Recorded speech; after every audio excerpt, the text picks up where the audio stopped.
Baik, terima kasih atas waktunya. Baik, di sini kelompok kami akan mempresentasikan hasil dari website kami, yaitu Bolian atau book online. Nah, sebelum kami mempresentasikan hasil dari website kami, persilahkan kami untuk memperkenalkan diri terlebih dahulu. Dari saya sendiri, saya Putu Wahyu Pramestia dengan NIM 23150511027. Berikutnya teman saya. Baik, Baik, perkenalkan nama saya perkenalkan. Igderen Igderen Raisana dengan Rais NIM tiga puluh lima nol lima 2315005051043. satu kosong empat tiga. Baik, dari saya, perkenalkan nama saya Madia Dika Marika dengan NIM 2315051093. Baik, sebelum di sini saya menampilkan hasil dari website kami, saya akan menjelaskan kenapa kami membuat website Bolian ini. Nah, latar belakang kami membuat website Bolian ini yaitu, nah di sini kami melihat masyarakat zaman sekarang itu terlihat sangat minim membaca buku. Nah, dari alasan-alasan umum yang kami dapatkan dari masyarakat sekitar, alasan mereka jarang membaca buku itu karena akses untuk mendapatkan buku sendiri itu sangat susah. Nah, terkadang di kota-kota kecil ataupun di desa-desa terpencil, akses ke perpustakaan atau ke toko-toko buku yang menjual buku itu sangat terbatas. Karena terkadang perpustakaan dan toko-toko buku itu hanya ada di kota-kota besar. Nah, jadi solusi yang kami berikan yaitu melalui website Bolian ini, masyarakat yang ada di semua tempat atau di seluruh Indonesia ini bisa mengakses buku melalui internet saja. Nah, setelah itu kita lanjut saja langsung ke tampilan website kami. Nah, di sini seperti yang sudah terlihat, ini merupakan tampilan login dari website kami. Nah, di sini pengguna akan memasukkan email, password, dan juga bisa melakukan register. Nah, di sini misalnya pengguna sudah memiliki email dan password, pengguna tinggal memasukkan emailnya dan password mereka di sini. Nah, tapi kalau misalnya pengguna di sini atau masyarakat belum memiliki password ataupun email, nah di sini pengguna bisa melakukan register terlebih dahulu dengan klik ini. Kemudian di sini masukkan nama untuk username-nya, di sini bebas, misalnya Wahyu. Kemudian di sini masukkan emailnya, email kita sendiri, kemudian passwordnya, dan confirm password untuk memastikan password yang kita masukkan sudah benar. Nah, setelah itu register. Nah, kalau misalnya sudah register, pengguna akan diarahkan lagi ke tampilan login seperti ini. Nah, setelah itu di sini pengguna harus memasukkan email dan juga password dari yang mereka register tadi. Nah, di sini kami sudah sediakan email dan juga password yang sudah kami buat tadi. Di sini kita tinggal klik login. Jika sudah email dan passwordnya sudah benar, waktu login akan langsung terarah ke halaman website kami. Nah, seperti yang terlihat di sini, ini merupakan halaman dashboard dari website kami. Nah, di halaman dashboard ini ada beberapa fungsi atau beberapa fitur yang bisa dilakukan. Nah, seperti di sini di pojok kanan atas ini, di sini ada fitur untuk logout dan juga profil. Nah, jika kita klik fitur profil ini, di sini kita akan diarahkan ke halaman profil, yang dimana di sini kita bisa mengubah nama dari profil kita. Di sini kita juga bisa melihat email yang terhubung dengan profil kita ini. Kemudian di sini kita juga bisa mengupdate atau mengubah password dari email yang kita hubungkan ke profil kita ini di pengguna ini. Kemudian di sini juga ada fitur untuk mendelete akun kalau misalnya akun ini sudah tidak digunakan oleh pengguna. Baik, kembali ke halaman dashboard. Nah, di halaman ini juga ada fitur pencarian buku berdasarkan nama-nama dari buku yang ada di koleksi buku di halaman website kami. Nah, di sini misalnya kita akan mencari halaman buku dengan nama sejarah. Oh, maaf. Nah, di sini akan tertampil nama-nama buku yang memiliki kata-kata sejarah berdasarkan judul mereka. Nah, setelah itu, di sini kami sudah juga menyediakan shift key control untuk langsung menghubungkan fitur ke ke fitur pencarian. Nah, di sini yaitu dengan cara mengklik shift S, otomatis di sini akan langsung masuk ke fitur pencarian. Di sini langsung pengguna langsung bisa memasukkan judul bukunya saja tanpa harus mengarahkan kursor ke arah fitur pencarian. Nah, fitur ini hanya berfungsi untuk pengguna PC ataupun pengguna MacBook.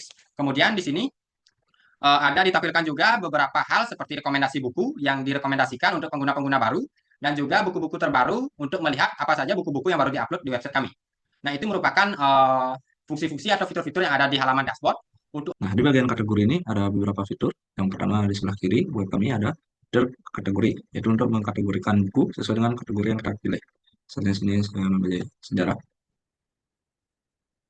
Nah, maka buku-buku yang nantinya muncul, dia akan buku yang dikategorikan sebagai buku sejarah. Dan untuk contoh yang lain, misalnya kuliner, nah, maka buku yang keluar akan buku-buku yang dikategorikan sebagai buku kuliner. Selain bisa memilih satu, di sini dia juga bisa memilih lebih dari satu, yaitu dua buku, misalnya kulineran budaya. Nah, maka buku yang tampil itu adalah buku yang dikategorikan sebagai buku budaya dan kuliner ataupun salah satunya, misalnya budaya saja atau kuliner saja.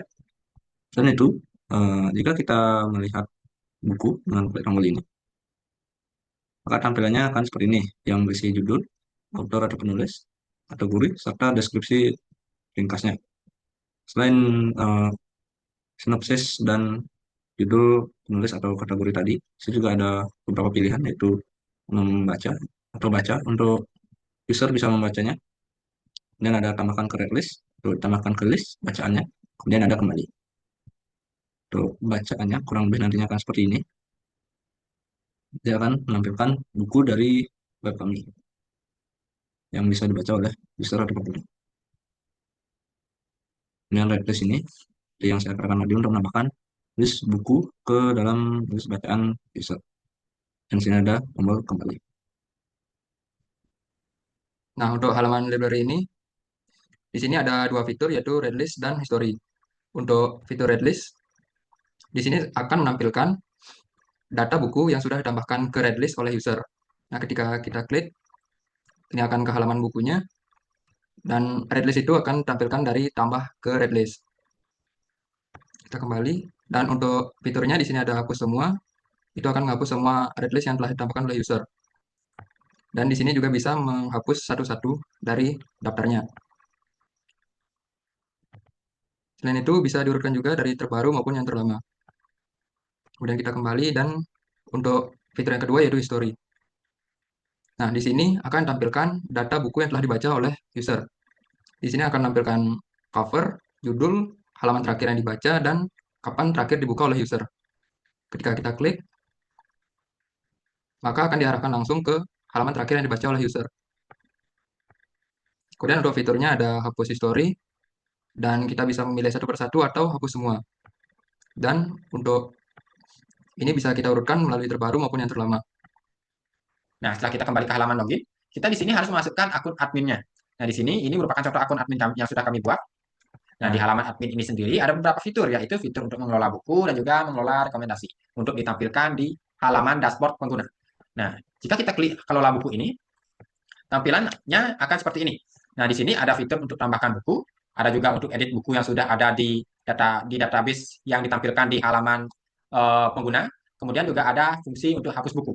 Nah, di sini fungsi fitur untuk tambahkan buku, di sini kita akan ditampilkan seperti ini. Kita disuruh untuk mengisi judul bukunya apa, kemudian siapa penulisnya, kemudian di sini kita juga harus memasukkan deskripsi bukunya secara singkat, kemudian memilih kategori apa, buku itu termasuk kategori apa, kemudian di sini masukkan gambar cover bukunya, dan masukkan file bukunya yang berbentuk PDF.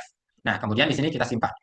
Nah, setelah kita klik simpan, otomatis kalau misalnya di sini sudah semuanya sudah diisi, kayak judul penulis gini nih, dia akan langsung tersimpan. Tapi kalau misalnya ada yang masih kosong, otomatis dia akan menampilkan pesan seperti ini. Nah, itu untuk fungsi untuk menambahkan buku. Kita keluarkan saja dulu. Nah, setelah itu di sini juga ada fungsi untuk mengedit buku. Nah, di sini misalnya kita ingin mengedit buku berjudul Moby Dick.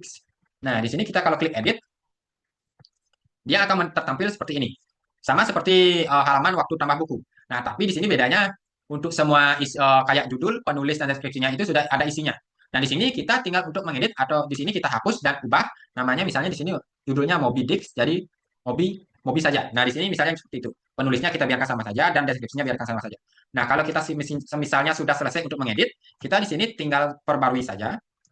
Dan otomatis di sini akan diperbarui seperti yang terlihat di sini, judulnya sudah berubah menjadi Moby. Nah, setelah itu di sini ada juga fitur untuk menghapusnya, menghapus buku-buku yang sudah kita tambahkan di sini. Nah, jika kita klik hapus, akan tertampil pesan seperti ini. Apakah kita yakin untuk menghapus buku tersebut? Jika kita oke, bukunya akan hilang dari database dan akan terhapus dari halaman pengguna juga, mau itu dari dashboard ataupun kategorinya. Nah, jadi tidak akan bisa diakses lagi oleh pengguna.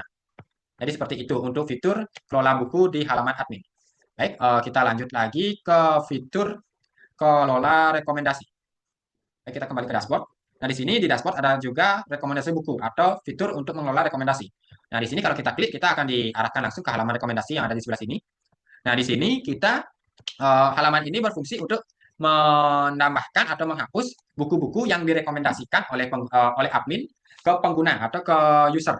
Nah, di sini admin bisa menambahkan apa saja buku-buku yang ada di sini sebagai buku-buku rekomendasi ke user untuk ditampilkan di dashboard pengguna, di halaman pengguna, di halaman dashboard pengguna.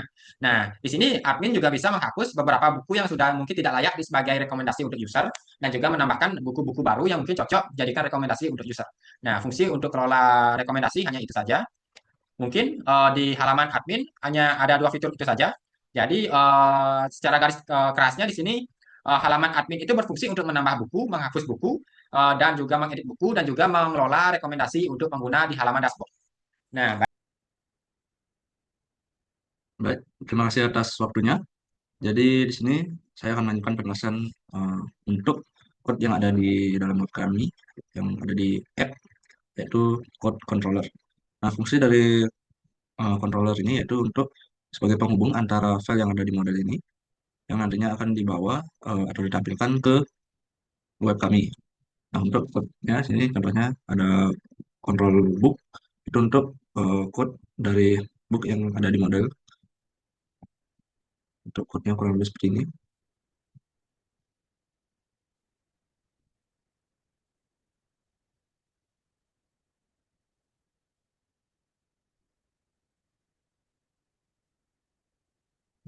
Kemudian sini ada history. History ini untuk sebagai update halaman terakhir yang dibaca oleh user atau pembaca. Dan sini ada profile, itu untuk profile dari usernya atau si pengguna. Dan sini ada red list atau bisa kita sebut sebagai favorit, buku favorit, atau list buku yang akan dibaca oleh user. Nah, kemudian sini ada register, kodenya kurang lebih seperti ini untuk meregister pengguna baru nantinya.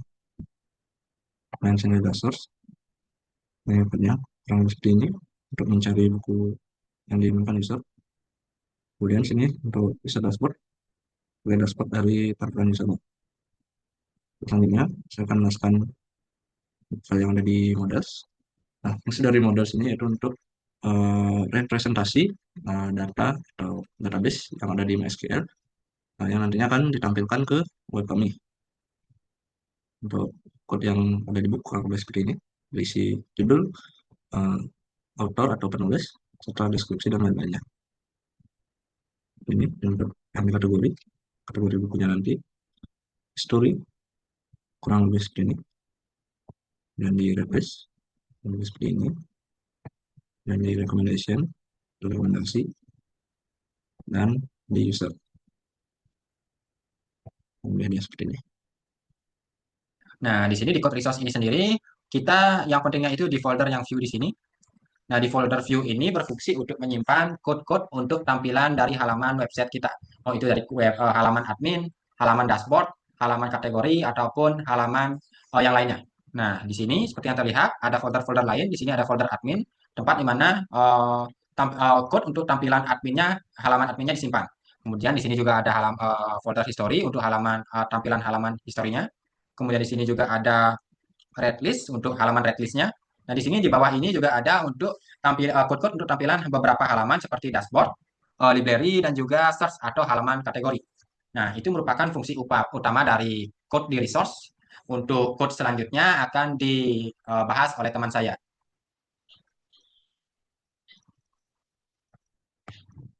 Fungsi root di sini yaitu untuk menghubungkan antara controller dengan view blade di Laravel.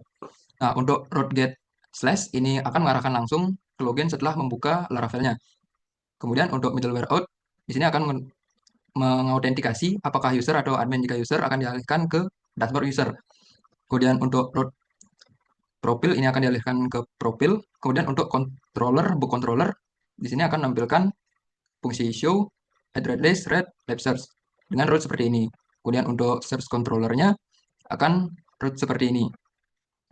Kemudian untuk red list controllernya akan ditampilkan seperti ini. Akan memerlukan autentikasi seperti ini dan mengarahkan ke library dengan root fungsi seperti ini. Kemudian untuk history controller akan dilakukan seperti ini.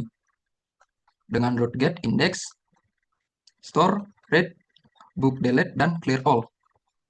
Kemudian ini untuk role adminnya agar bisa masuk ke dashboard admin. Dan ini untuk root adminnya. Dengan root seperti ini, untuk ke index, create, store, edit, update, dan destroy.